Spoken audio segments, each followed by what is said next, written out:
Good morning to all of you.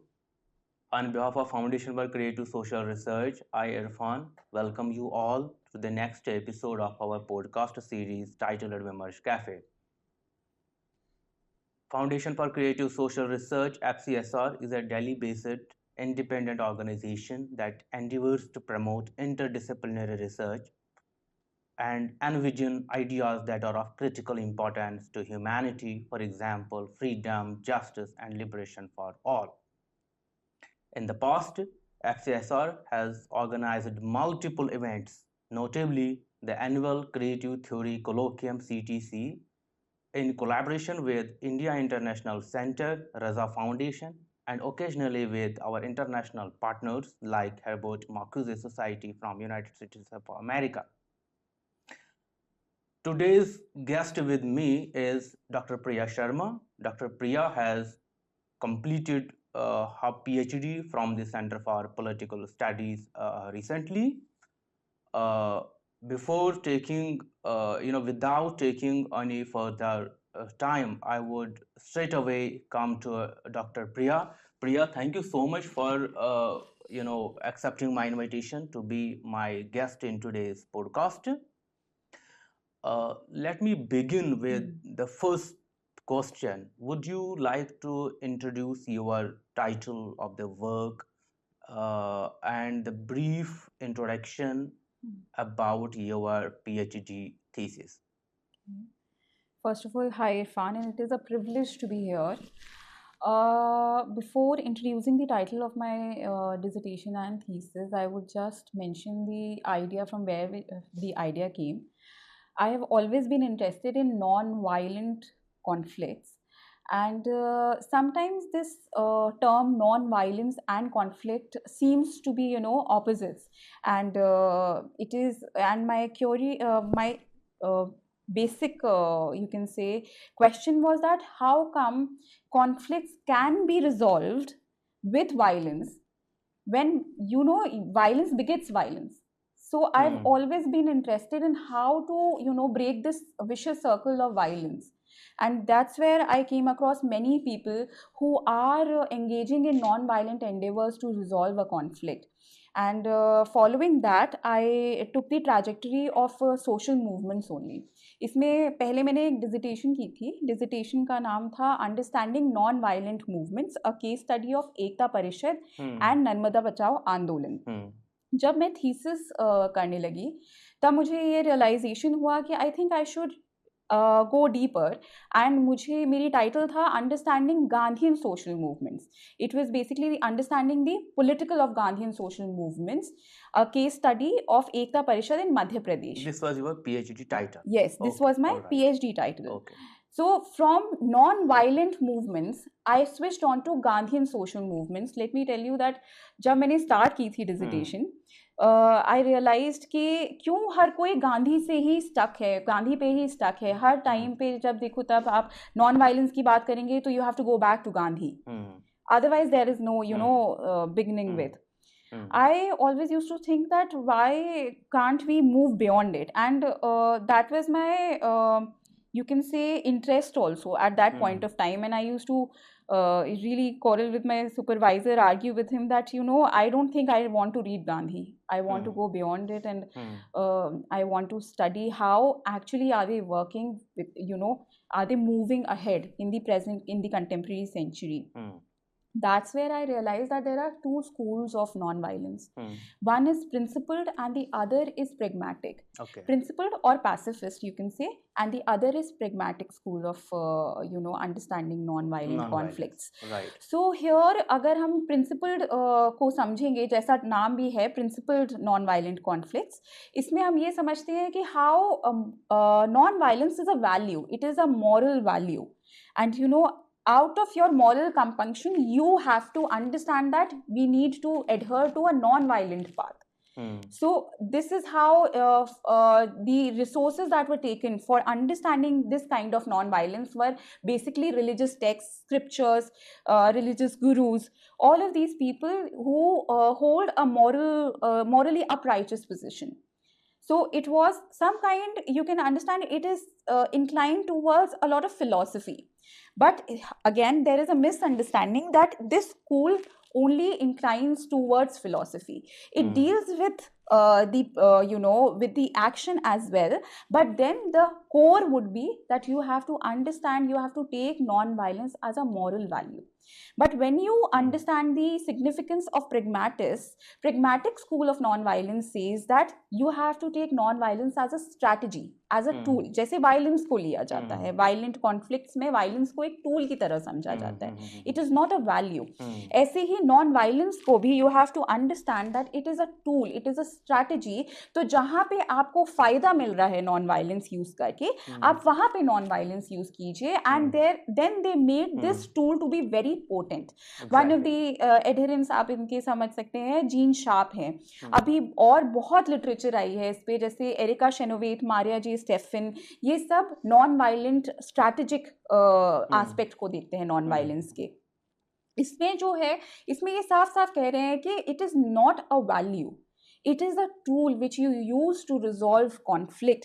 And you won't believe कि gene sharp ने 138 methods दिए हैं एक conflict को non violently resolve करने के. Exactly. So and so you understand that एक तो दोनों schools में ये बात बहुत important है समझनी कि it is not something, non violence is not something passive, that if you sit, if you don't speak up, or if you are just a mere spectator, that is not non-violence. Okay, all right. Non-violence is very active and dynamic. That's important. So this is how the dissertation, I started working on the dissertation, and I understood that किस तरीके से नर्मदा बचाओ आंदोलन और एकता परिषद दोनों ही movements में non-violence को एक बहुत इंपॉर्टेंट पार्ट दिया गया उस टाइम पे, क्योंकि मेरा इंक्लिनेशन ज़्यादा स्ट्रैटेजिक पॉइंट ऑफ व्यू पे था और मेरे लिए एक नई चीज़ भी थी पढ़नी, उसको पढ़ना. सो इसीलिए मैंने उसके स्ट्रैटेजिक एस्पेक्ट को देखा.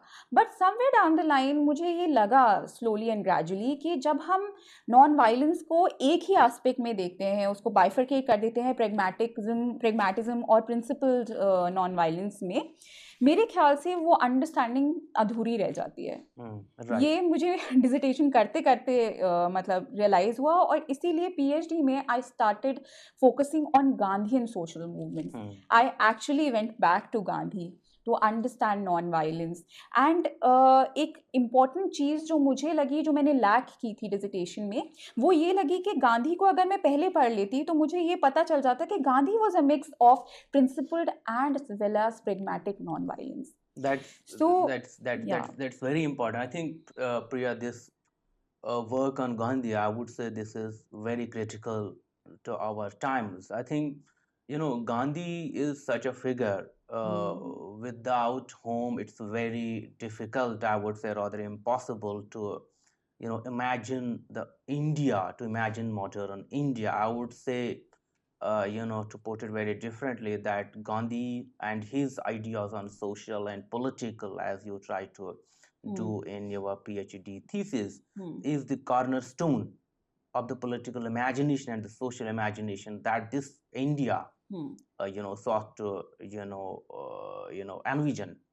So in that context, I would say this is a wonderful wonderful project to look at the ideas of political in Gandhian social movements, and which you have done, I'm sure, anthropological study of what you call Ekta Parishad. So in a cracks, tell me what were your research questions that pondered you, that were very critical to your thesis, because in PhD what's important is the research question. So would you like to tell to our viewers what were the questions that you engaged during your time of your PhD? Yeah. Again I would go back to my dissertation also. क्यों? क्योंकि जब मैंने dissertation start की थी तब मेरा question था कि how to understand non-violence as the best possible alternative for resolving conflict. तब मैं ये समझना चाहती थी कि क्या नॉन वायलेंस एक्चुअली होती भी है, मतलब एक बहुत ही पोटेंट टूल है भी कॉन्फ्लिक्ट रिजॉल्व करने का. वहाँ से मैंने ये सीख लिया था कि हाँ, it is working, and you know there are movements, examples, literature, academicians, philosophers who are actually for non-violent conflict. But then वही अंडरस्टैंडिंग के को डीपर करने के लिए जब मैंने मूवमेंट्स को और एनालाइज किया, उसमें मैंने एक बाइफर्केशन देखी. वो बाइफर्केशन थी सोशल और पॉलिटिकल में. पॉलिटिकल यहाँ मैं जो बता रही हूँ, जो पॉलिटिकल मैं समझ रही हूँ, वो एक बहुत ही कन्वेंशनल सॉर्ट ऑफ पॉलिटिकल मैं बोल रही हूँ. इसमें मैं क्या कह रही हूँ, एक पॉलिटिकल जो हम अपनी आंखों के सामने देख रहे हैं, जो जी रहे हैं, जैसे पार्टी सिस्टम हो गया, वोटिंग सिस्टम हो गया, इलेक्शंस हो गए, ये सारा एक पॉलिटिकल, लिबरल पॉलिटिकल फ्रेमवर्क में, पार्लियामेंट्री डेमोक्रेसी में इसी को पॉलिटिकल माना जाता है, राइट? तो अगर हम सोशल मूवमेंट से बात करेंगे, किसी लीडर से बात करते हैं या हम देखते रहते हैं, तो ऐसे बहुत कम सोशल मूवमेंट्स आए जिन्होंने इस पॉलिटिकल स्फीयर में अपना कदम रखा. जबकि हैरानी की बात यह है कि एक लीडर जो थाउजेंड्स लैक्स ऑफ पीपल को मोबिलाइज कर पा रहा है एज अ सोशल लीडर, उसे वो क्यों एक ऐसी रेल में क्यों नहीं जाना चाहता जहाँ पे डेमोक्रेटिकली वो इलेक्ट हो सकता है, वो जितने लोगों का, उसकी जितनी पावर है नॉन वायलेंट कॉन्फ्लिक्ट के through, as a non violent social leader के थ्रू, वो उसे यूटिलाइज क्यों नहीं कर रहा है? वो कभी पॉलिटिकल लीडर क्यों नहीं बनना चाहता? राइट. सो इस पे ही, इसके बेसिस पे मैंने एक मूवमेंट आया था, Anna Hazare movement, anti corruption movement, जिसका अब तो थिंग्स आर हेवायर, बट उस टाइम पे मुझे वो उस मूवमेंट ने अट्रैक्ट किया था कि एक लीडर ने वहाँ, उसके एक मेंबर ने एक पॉलिटिकल पार्टी बनाई और फिर he entered into the political realm, conventional political realm, I would say.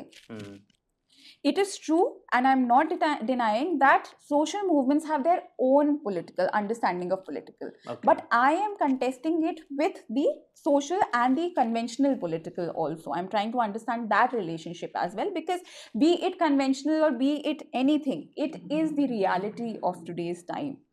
And how it is very surprising कि ये social movements जो contemporary reality में, जो contemporary issues के साथ चल रहे हैं, इतने masses को mobilize करते हैं, वो एक political reality, वो एक reality जो political conventional political setup है, उसको कहीं ना कहीं माइनस कर देते हैं या ओवरलुक कर रहे हैं, जो मुझे लगा.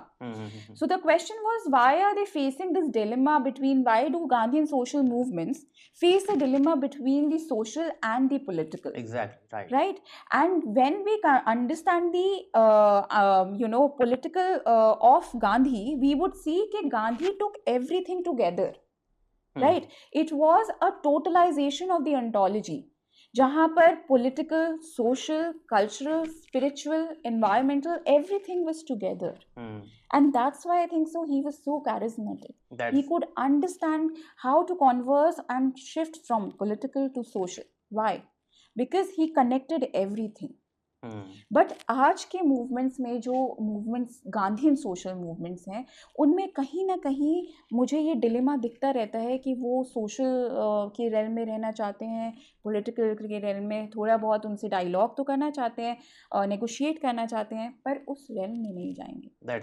सो these were the two queries that I that's something very interesting in the sense that it's very important that to make sense of the dilemma, the contestations that any social movement encounters vis-a-vis whether to go into politics or whether not to go into politics. This is one point. I think the second point is that social movements, they are very critical to democracy. They are very critical that democracy survives, not only survives but especially thrives. That's important. So from research question to methodological part, I would like to know from you कि आपका जो methodology था, आपका जो method था इस सवाल को आंसर करने का, इस प्रश्न का उत्तर देने का, तो आपका वो मेथड क्या था? क्या I mean, I think you referred to Madhya Pradesh. क्या आप फील्ड पे गए? ये जो एकता परिषद है, you spoke to them, you were in the field, what was the method through which you tried to answer to the questions that you just mentioned about? Okay.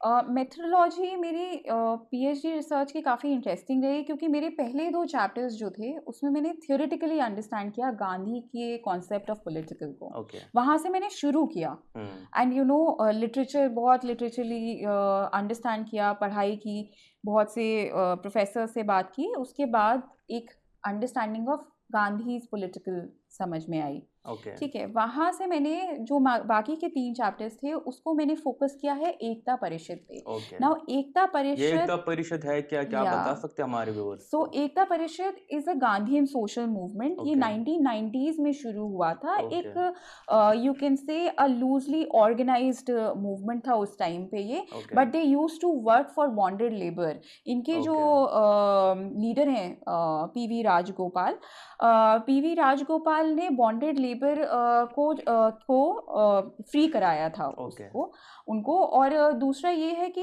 एक तो ये मूवमेंट जैसे जैसे आगे बढ़ता रहा, इसने नॉन वायलेंट पाथ को नहीं छोड़ा है कभी भी। ओके। ये मूवमेंट शुरुआत से ही नॉन वायलेंट रहा है, हम्म।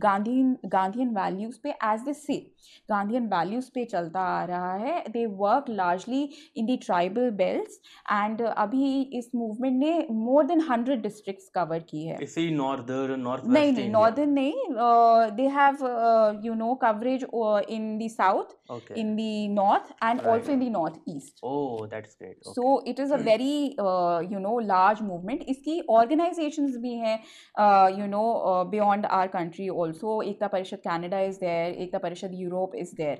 तो इस movement ने अपना जो hold है वो बहुत ज़्यादा स्ट्रॉन्ग बना रखा है।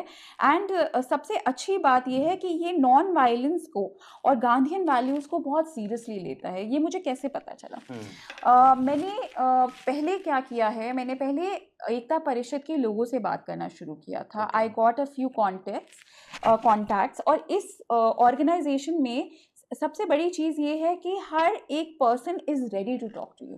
बट देन एक सजेशन मैं जो रखना चाहूँगी सामने, जो मेरे पीछे जो रिसर्च कर रहे हैं जो स्टूडेंट्स, उनके लिए कि be passionate about your research. If you are passionate about your research, it will actually attract those people. शुरुआत में जब मैंने बात करनी शुरू की थी तो मुझे बहुत ही ज़्यादा ऐसा समझा जा रहा था जैसे once upon a time I came across कि ये आर्म चेयर स्कॉलर्स को हम ज़्यादा एंटरटेन नहीं करते हैं, राइट, है ना। वो तो ये है कि आप आ गई तो आ गई। सो द इमेज इज कि आप हमसे रिसोर्सेज ले जाएंगे, थोड़े बहुत सवाल पूछेंगे, आपको ऐड कुछ नहीं करना है हमें, बस आपको हमसे ले लेना है और वहां जाके पेपर्स पे उतार देना है। हाँ, पर मैं समझ गई थी, मुझे कुछ बुरा नहीं लगा उनके एटीट्यूड में। ये जब शुरुआत थी, आप बिलीव नहीं करेंगे, मैं वो लोग स्टार्टिंग में मुझे कभी कभार ऐसा भी हो जाता था कि रूम ही नहीं अवेलेबल है। पहले कह दिया जाता था कि रूम अवेलेबल है, बट कोई इम्पोर्टेंट आ जाता था तो you have to shift to our office or anything, but you should be ready to make that kind of sacrifice. आपको 5-star services ही चाहिए, तो then don't do your research. Be passionate about stick to the cause. Why are you doing this research? आप ये research किसी वजह से तो कर रहे हैं, आप वहाँ पे फील्ड पे क्यों जा रहे हैं? आपको फैसिलिटीज ही चाहिए तो आपको रिसर्च नहीं करनी चाहिए। अगर आप एक बेसिक एनवायरनमेंट में रह सकते हैं, उनके साथ घुल मिल सकते हैं, तो आपको ये रिसर्च जैसे इस तरीके के टॉपिक्स को आगे लेना चाहिए। Because these people are very humble, but they also understand that there are people who will take advantage of their humility. Right. Exactly. So they are suspicious initially. They are suspicious of everybody. Because they would be at stake. जब उनकी resources लिए जा रहे हैं, their efforts are at stake. वो तो काम करके चले जा रहे हैं। Then how did you manage your methodology going to their places? I mean, so I actually worked in 2 states.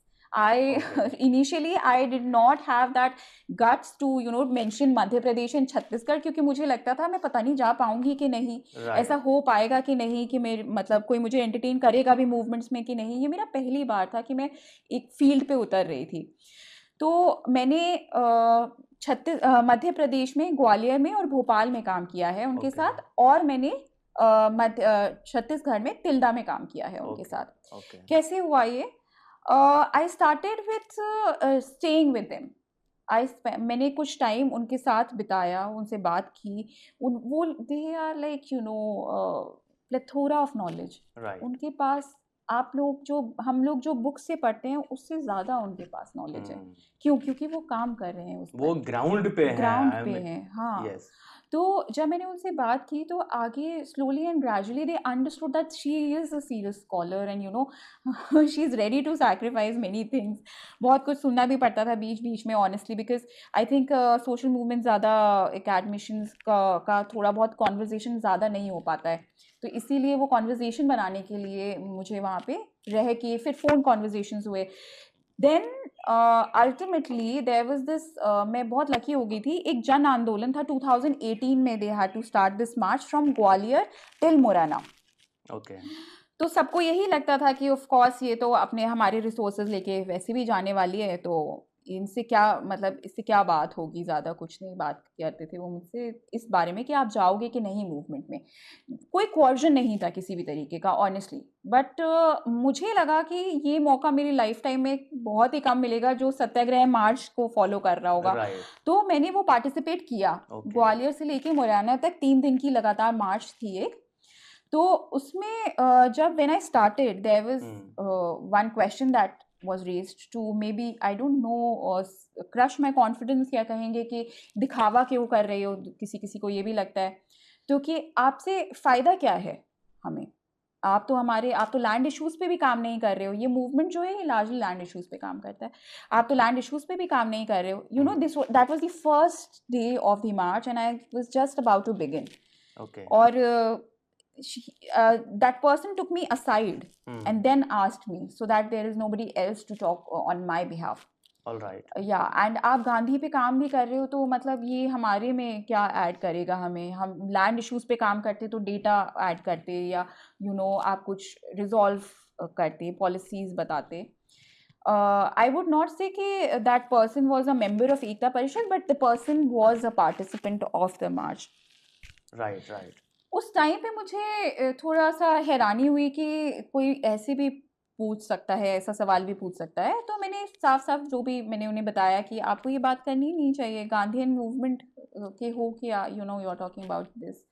Anyways, फिर I started, I somehow forgot about it। You फिर मैंने managed it कि मैनेज्ड कैसे it. करे and then you हाँ, were अब along with 3 them. दिन में स्लोगन्स होते थे, आधी रोटी खाएँगे फिर भी दिल्ली जाएँगे। फॉरवर्ड वाज़ टू मच, है ना? और सभी लोग, there were I think 1000 people from each state, minimum 1000 people Okay. from each state, and there were 10 states that were participating. So there were too many people, मतलब आप समझ सकते हो पूरी एक रोड खाली थी और उस पे चल रहे थे हम लोग। कुछ लोग बिना चप्पल के भी चल रहे थे। और उस टाइम पे मुझे समझ में नहीं आ रहा था ये लोग why are they even walking like that? क्या what is the strength that that is, what is the inspiration, तो उस टाइम पे when I was walking, धीरे धीरे I realized कि it is their moral strength, the attachment towards their cause, towards the value that they towards believe the in. value that they Right. believe in. उसके बाद slowly and gradually मुझे realise हुआ कि actually वो आधी रोटी खाएंगे फिर भी दिल्ली जाएंगे वाली चीज़ is absolutely right. Actually this march was to go to Delhi.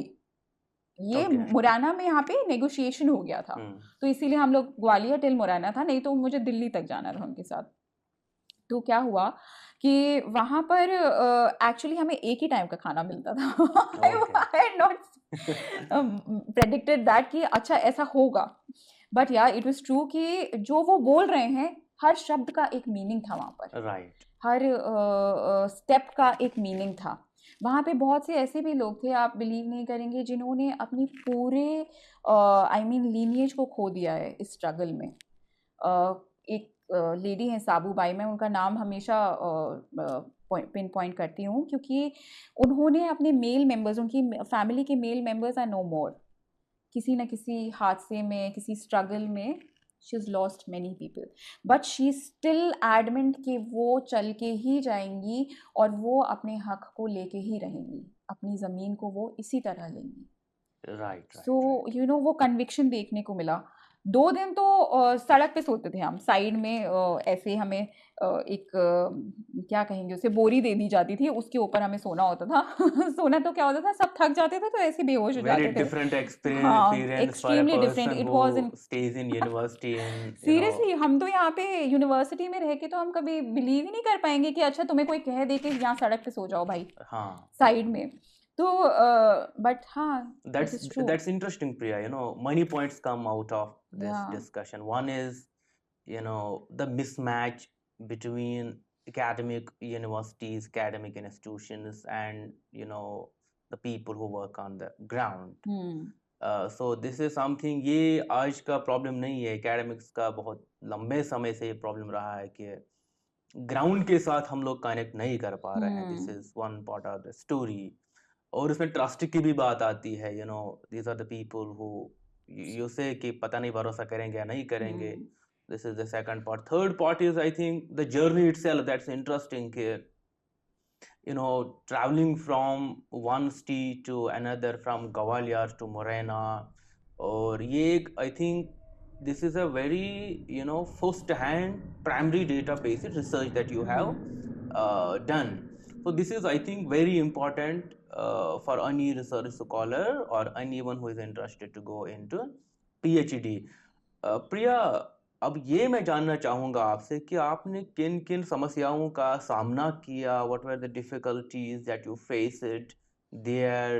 Hmm, Because, obviously there are a lot of difficulties that one encounters while one leaves university and goes to a field that hmm, hmm, is very much remote from where he or she is studying.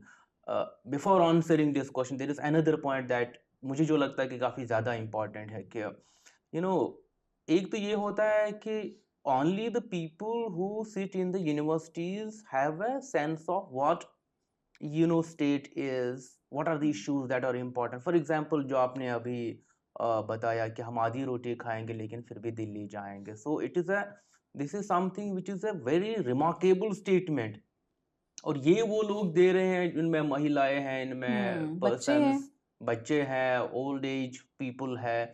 इसका ये मतलब है कि उन लोगों को भी sense है स्टेट का, पॉलिटिकल का, सोशल इश्यूज का, अदर थिंग्स का. तो दैट्स समथिंग वेरी इंटरेस्टिंग. तो अब आपका जर्नी जो रहा, what are the difficulties that you faced, that you hmm, encountered, and how did you negotiate with those difficulties? हुँ।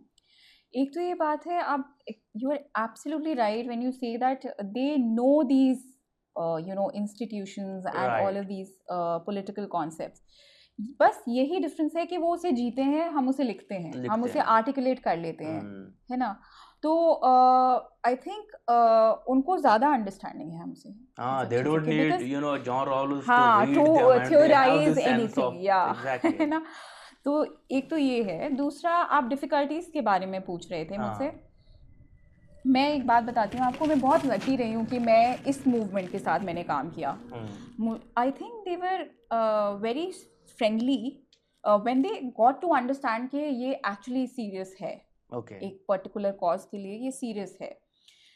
तो आपको पहली तो डिफ़िकल्टी ये आती है कि आप उनका ट्रस्ट कैसे गेन करो। बिल्कुल. पहली बात तो यही है। हम्म. ट्रस्ट गेन करने से पहले आपको ये भी समझ में आना चाहिए कि आप एज़ अ वुमन, मैं हम्म. कहूँगी, एज़ अ वुमन आपको ये भी देखना पड़ेगा कि सिक्योरिटी है कि नहीं, बिल्कुल. इंश्योर्ड है कि हम्म. नहीं, है ना? तो और वो मैं भी जहाँ 3 दिन पूरे प्रोटेस्ट में हाँ, रहना. ये तो 3 दिन सिर्फ़ प्रोटेस्ट का था, ये तो हाँ. 3 दिन मार्च का ही था, बिल्कुल. और भी पहले मैं हम्म. काफ़ी बार जाती हम्म. रहती थी। हम्म. तो जब मैं जाती थी तो they were very conscious about the fact that she is a student, female student, hmm. And धीरे-धीरे दे रियलाइज्ड इट ऑल्सो। जैसे मैंने आपको बताया कि शुरुआत मुझे अकोमोडेशन का थोड़ा-सा लगा था, hmm. But they never abandoned me. उन्होंने ये कहा कि उस रूम से because somebody else is coming, so hmm. Can you shift to the office, you can stay there. मैं जहाँ पे जाती थी उनके आश्रम्स होते थे, तो Okay. आपको ये बातें आई थिंक पहले से पता होनी चाहिए as a research scholar when you are going on field you should know what kind of accommodation would be there वहाँ पे आसपास आपको पब्लिक इंस्टीट्यूशंस कौन कौन से हैं, पुलिस स्टेशन कहाँ पर है, आप किसी को जानते हैं वहाँ पे किसी गवर्नमेंट रिप्रेजेंटेटिव को, तो वो भी अच्छी बात है कि अगर आपको कहीं कुछ नहीं मिला कम से कम आप उनसे बात करके कहीं अकोमोडेट कर सकते हैं अपने आप को, है ना। बट ऐसा होता इतना रिग्रेस होता नहीं है जाके आपको। They were very welcoming and they really understood. I ate with them, I used to stay with them, I was to used to talk to them by the virtue कि उन्होंने मुझे अकोमोडेशन उनके आश्रम्स में ही दी। Okay. तो मुझे एक ये मेरा जो डर था कि मैं कहाँ रहूँगी वो चला गया था, पर ये डर हर रिसर्च स्कॉलर की उसमें होता है। दूसरी बात होती है ट्रांसपोर्टेशन। मुझे अभी भी याद है, मुझे ये पता नहीं था कि तिल्दा में मतलब सारे जो लीडर्स थे वो भोपाल से तिल्दा चले गए थे। तो उस टाइम पे मुझे ये लगा कि मुझे तिल्दा जाना चाहिए, पर मेरा कोई रिजर्वेशन कुछ नहीं था। So you have to understand कि ऐसा भी मतलब मौका आ सकता है जहाँ पे आपको सोचना पड़ेगा कि अब मैं ट्रांसपोर्टेशन के लिए क्या करूँ। तो मैंने नॉर्मल एक ट्रेन बुक की और मैं अगले ही दिन चली गई थी तत्काल से। बट हाँ, मुझे कहीं न कहीं उस टाइम पर सिक्योरिटी का बहुत मतलब डर था अपनी। फिर भी I used to talk to my supervisor also, he used to call कि where are you right now?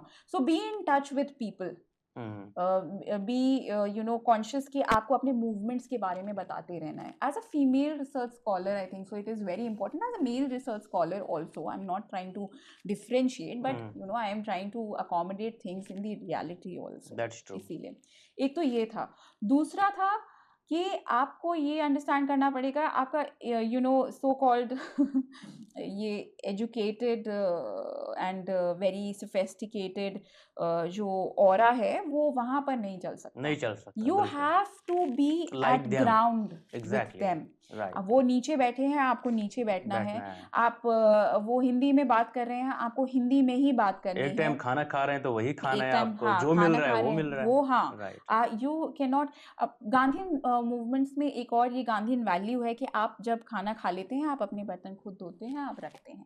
ये सब आप I am trying to say that you have to leave everything behind and be like them, merge in them.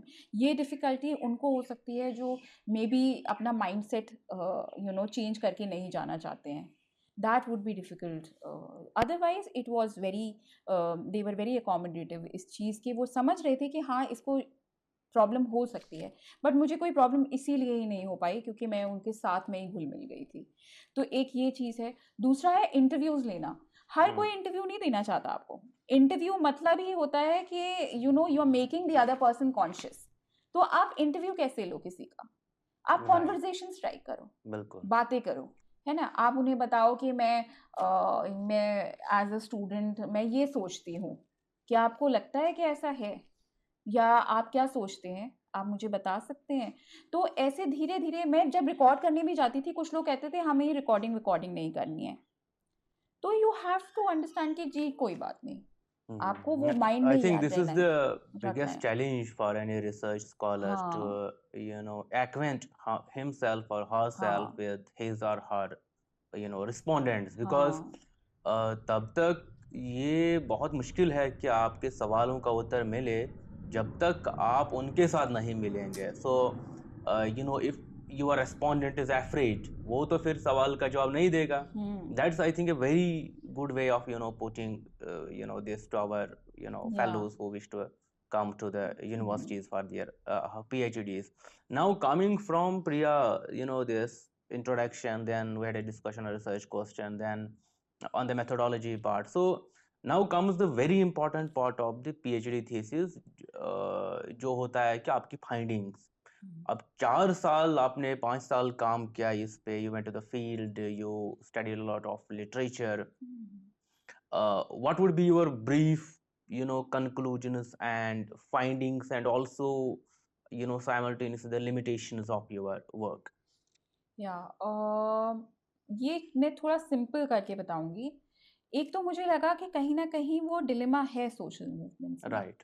कि social और political social के और साथ political का डिलेमा में वो डील कर रहे हैं, अभी भी है। अभी भी है। और आपको ये देख के हैरानी होगी कि जो फॉलोअर्स होते हैं, जो ग्रास रूट्स पे होते हैं, सोशल मूवमेंट में इन्वॉल्व होते हैं, उनको भी आई थिंक सो कहीं ना कहीं लगता है कि अगर हमारा लीडर एक पॉलिटिकल पार्टी में बदल जाता है तो वी वुड फॉलो हिम। तो ये कॉन्फिडेंस तो है कि अगर पॉलिटिकली मोबिलाइज करेंगे पीपल को around the conventional understanding of politics, तो मेरे ख्याल से वो लीडरशिप बनी रहेगी. So there are possibilities that they would win a democratic election. But then yes, it is a very big statement because I don't know about the other people. Okay. You know, I have talked to those people जो कि agree करते हैं.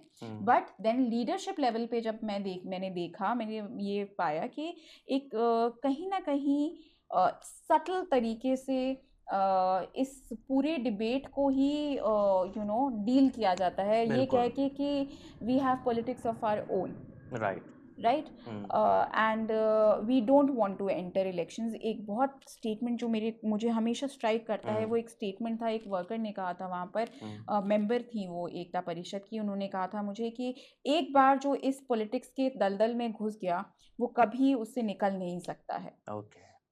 This election going into parties, fighting elections. हाँ, तो वो कभी इससे बाहर नहीं निकल सकता है और वो कभी भी लोगों के भले के लिए नहीं सोचता है, वो सिर्फ कुर्सी के लिए सोचता है. सो इतना डिस्ट्रस्ट है towards the contemporary kind of political setup की तरफ. Exactly. और कहीं ना कहीं अन्ना हजारे मूवमेंट जो हुआ था और जो उसका जो आउटकम अब निकल के आ रहा है, वो ये सही बात है उनके कहने में. मुझे लगता है कि हर किसी को यही लगता है कि वो सिस्टम में घुल जाते हैं और कहीं ना कहीं उसमें मिक्स होके वहीं फंसे रहते हैं, लोगों को भूल के अपनी कुर्सी को देखते हैं, जो कि कहीं ना कहीं पावर का आता है, सवाल फिर पावर का हो जाता है, पावर का हो जाता है. पर इसका ये मतलब नहीं है कि जो नॉन वायलेंट मूवमेंट्स में है वो पावरलेस हैं. They are much more powerful क्योंकि they can hold these people accountable, right. This is what democracy is all about. तो एक तो ये फाइंडिंग थी कि कहीं ना कहीं they have a political of their own and they do not want to really merge with the contemporary political setup, right?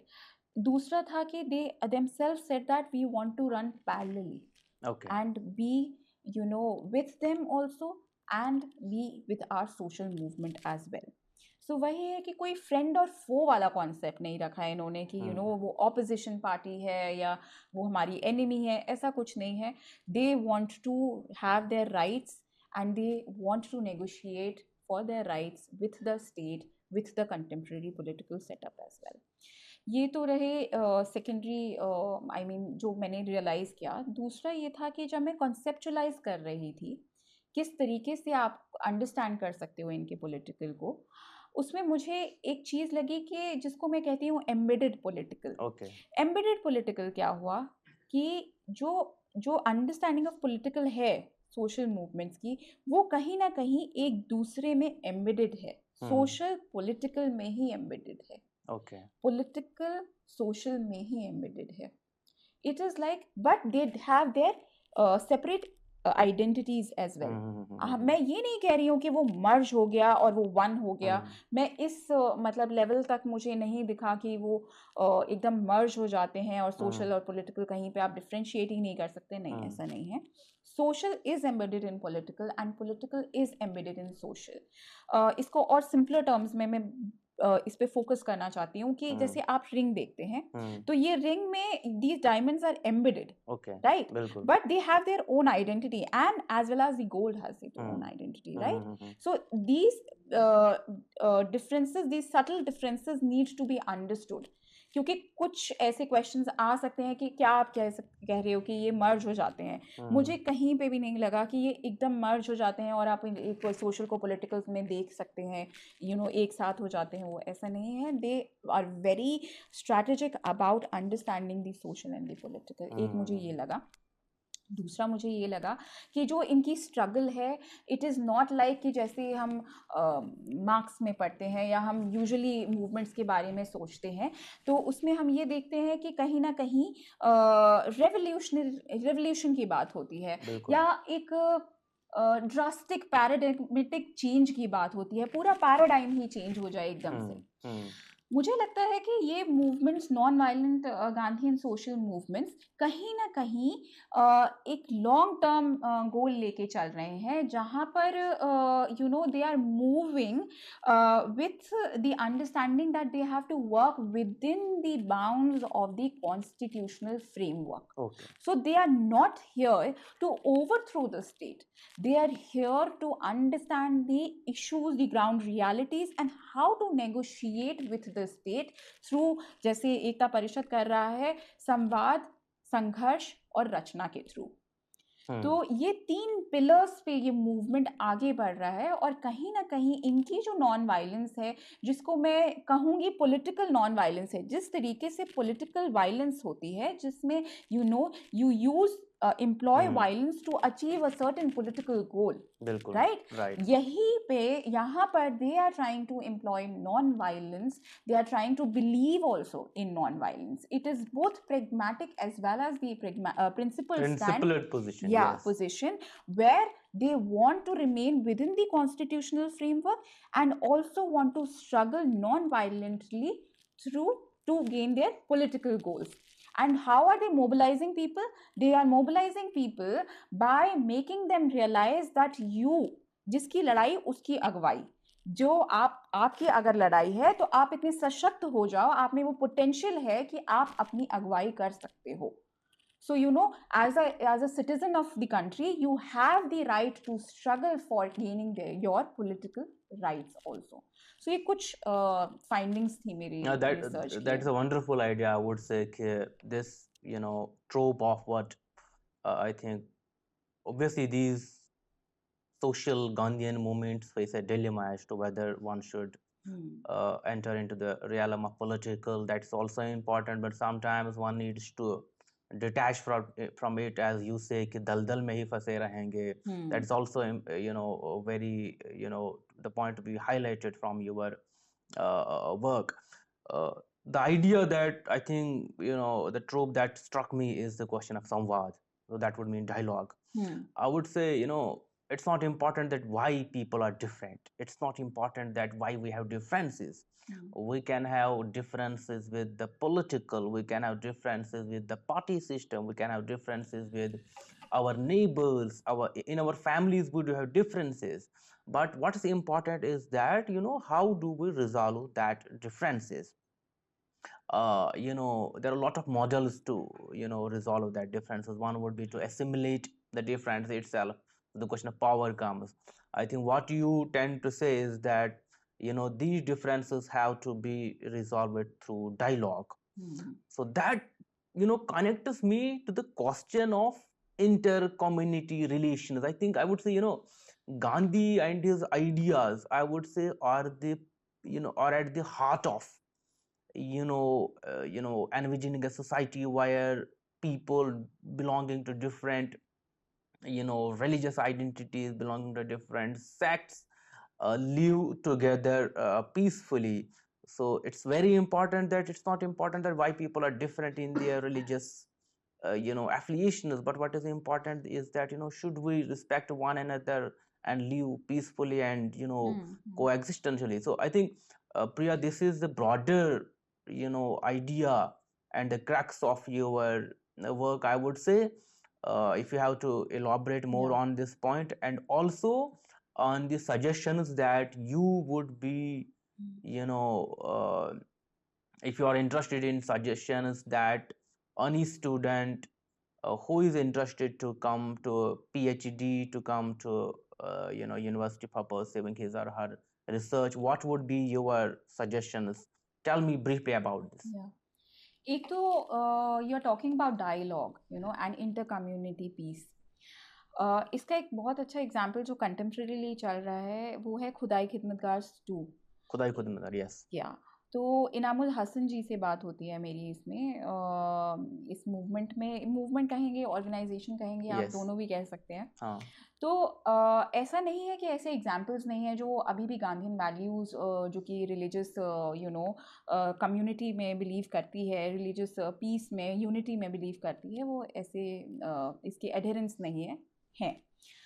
दूसरा डायलॉग की बात जब आती है, मैं एक बार इंटरव्यू ले रही थी एकता परिषद में एक लीडर का, और वो काफ़ी उन्होंने काफ़ी अच्छे से मुझे समझाया कि जब आप नेगोशिएशन में बैठते हैं और आपको you have to have a dialogue, है ना, हाँ वाइल नेगोशिएटिंग, बिल्कुल। संवाद बहुत ज़रूरी है।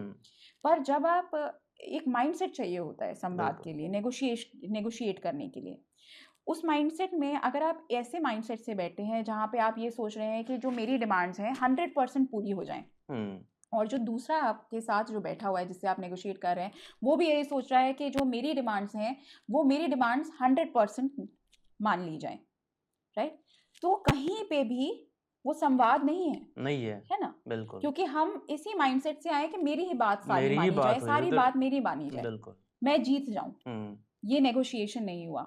इसीलिए जब भी आप एक माइंडसेट लेके जा रहे हैं अगर एक नेगोशिएशन में जहाँ पे आपको संवाद करने की बहुत ज़रूरत है, वहाँ पे आप ये सोचते हैं कि कुछ मेरा होगा, कुछ जो मेरे सामने बैठे हैं उनका होगा, और बिल्कुल यही माइंड सामने बैठने वाले का भी होना चाहिए। होना चाहिए। वो कहाँ से आएगा? वो जब आप मॉरली गांधीयन वैल्यूज में बिलीव करेंगे कि दूसरा भी आप ही के जैसे ही एक पार्टी टू द डायलॉग है, right? There is no us in them. तब आप ये जो सिचुएशन है, जो माइंडसेट है कि एक दूसरे पे जीतना है, you have to win over the other party, वो हटा के एक नेगोशिएशन, प्रॉपर संवाद, it should be democratic negotiation to put it democratic briefly. Negotiation और संवाद इसी से ही शुरू होता है। एक तो ये है। दूसरा आपने पूछा सजेशंस। आई थिंक मैं कुछ सजेशंस दे सकती हूँ। पहले तो ये है कि जब आप पीएचडी में आते हैं तो अगर आपने एमफिल की हुई है तो आप एक बार सोचिए कि वो आइडिया की तरफ आप कितने अभी भी आपका कितना झुकाव है, और क्या वो आइडिया पर को आप इन डेप्थ लेना चाहते हैं। आप कहीं ऐसा तो नहीं होगा कि PhD is a very long journey, it is it is a long journey and you have to understand that there will be ups and downs in PhD. ऐसा नहीं हो सकता कि अच्छा मैं यहाँ ए पॉइंट पे हूँ, बी पॉइंट पे चला जाऊंगा यहाँ से, ऐसा कभी नहीं होता है। बहुत ही अप्स एंड डाउन्स होते हैं, कभी कभार बी पॉइंट की जगह आप सी पॉइंट पे पहुंचते हैं। तो be ready for it, first of all. Secondly, आप जब भी कोई टॉपिक चूज करते हैं आप उसमें पहले ये देखिए कि उसकी रेलेवेंस कितनी है। राइट? क्योंकि यूजुअली क्या होता है, अगर आपका टॉपिक ही ऐसा है कि आपको हिस्टोरिसाइज ही करके रखना है उसे, कि आपको पास में ही उसके आर्काइवल स्टडी ही करनी है, that is a different thing. But मैं अगर मतलब कुछ टॉपिक्स को देखती हूँ तो उसमें ये यू हैव टू अंडरस्टैंड कि उसकी रेलेवेंस अभी क्या है, क्या उसमें आगे कुछ हुआ है, एडवांसेस क्या हुए हैं, उसको देखिए पहले आप। या कुछ लोगों से मिलिए जो कि ये जो रेलेवेंस है उन्होंने बनाई होगी ना किसी तरह से प्रेजेंट में रखने के लिए किसी इशू को, उसका उस इशू के लिए कुछ किया होगा, इसीलिए वो रेलेवेंट है आज। उन लोगों से मिलिए। कोशिश कीजिए कि आप मेल कर दें, don't be hesitant. I think many मतलब स्कॉलर्स लाइक मी ऑल्सो, मुझे पहले लगता था जब मैं डिसर्टेशन में थी कर रही थी, जब शुरुआती थी, मैंने मनोरंजन मोहंती सर का एक आर्टिकल पढ़ा था रेवोल्यूशनरी वायलेंस पे, मैंने उसे बहुत एनालाइज किया।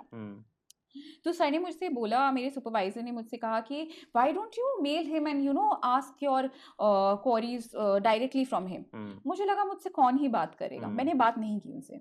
और अब when I reached PhD and I started I came across him and he was so welcoming and he was so ready for answering every question of mine, जो अब मुझे लगता है कि आई विश मैं, अगर मुझ में इतना कॉन्फिडेंस होता, अगर मैं अपने आप पे ट्रस्ट कर लेती कि कोई नहीं, एक बार मैं पूछ के तो देखती हूँ, तो आई थिंक मेरी बहुत सारी चीज़ें मुझे उस डिसर्टेशन से में ही मुझे बहुत नॉलेज मिल जाती।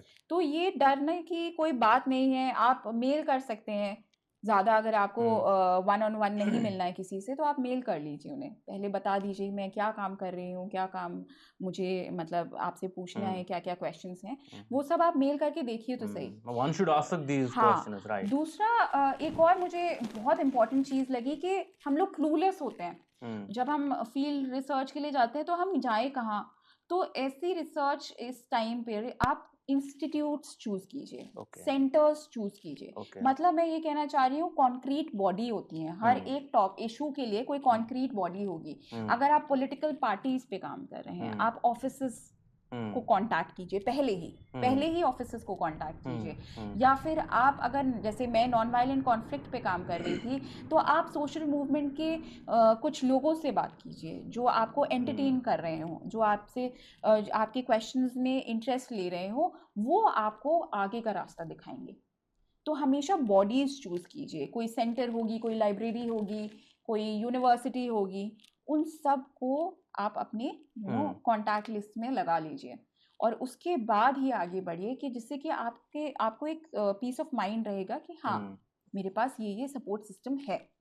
Right. ये कुछ सजेशंस हैं। Okay. बाकी तो B passionate about your topic, everything will be That is resolved. where I think passion is very much important, no Very matter important. how much difficulties you come across. Thank you so much, Priya, for Thank joining you. us, and thank you for watching our video. Please stay in touch with us on our website fcsr.in, and also we would like to request to you to share and subscribe to our channel Vimarsh Cafe. Thank you so much.